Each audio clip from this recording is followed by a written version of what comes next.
Alright guys, and we are back with another Rockman X DiVe video, and today I want to go ahead and take a couple of minutes to kind of, we are nearing the 1 year anniversary of Rockman X DiVe. I know that the open beta was officially launched back in September of 2019, however, the actual ability to, the open beta, should I say, or should I say the open access was in March. So we're a few months away, and I want to kind of go ahead and, this is completely an opinion, and I want to go ahead and kind of provide my thoughts on how the game can improve in order for long-term sustainability of the game. So with that being said, we want to go ahead and take a look at number one, better pricing in regards to the element metals. So we know that element metals are precious resources to come by, and unfortunately I find myself often figuring out whether I should or shouldn't invest each month.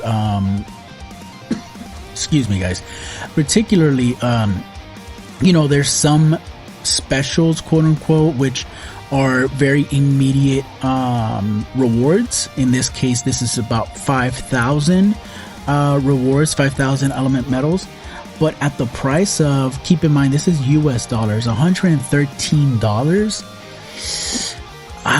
That's a lot.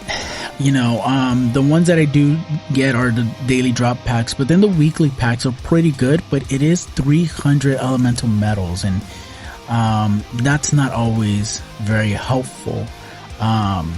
You know, so just kind of keeping in mind, there are, you know, there are some perks to it, but you know, some better perks should be available for the free to play base that are interested in becoming pay to play base players. So with that being said, we'll go over to number two. Number two is something that I've been wanting because I've seen other gacha games do it, and it's a friendly PvP. So right now in the arena, we've got two styles of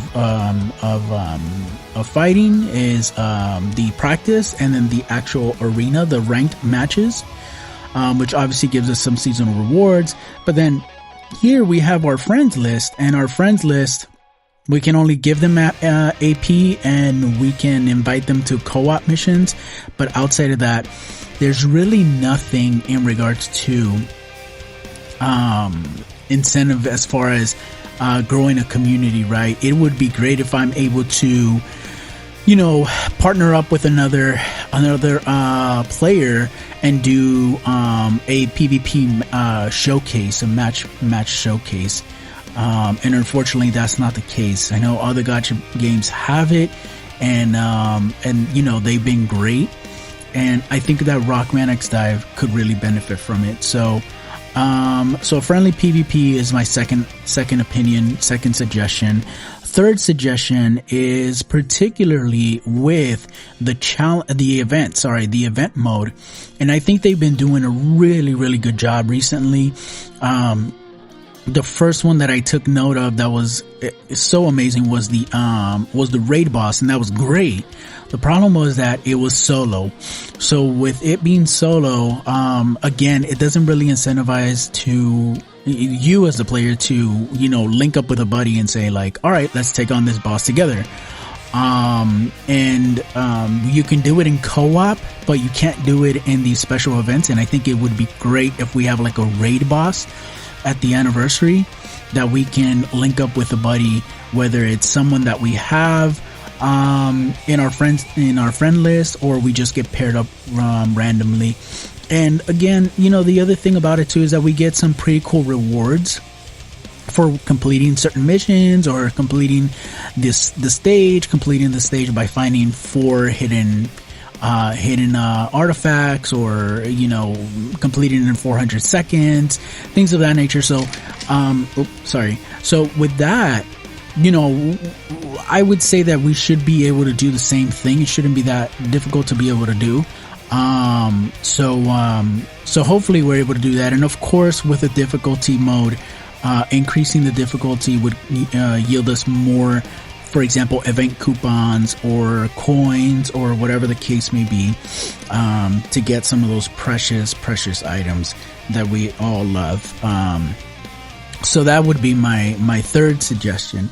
And obviously for each difficulty, we would have a ceiling of rewards available. So, you know, medium difficulty could, or I mean, should I say in this, like the third or fourth bar could give us like a max of 2,000 event coupons, but the fifth bar could give us like 5,000. I mean, it really depends, right?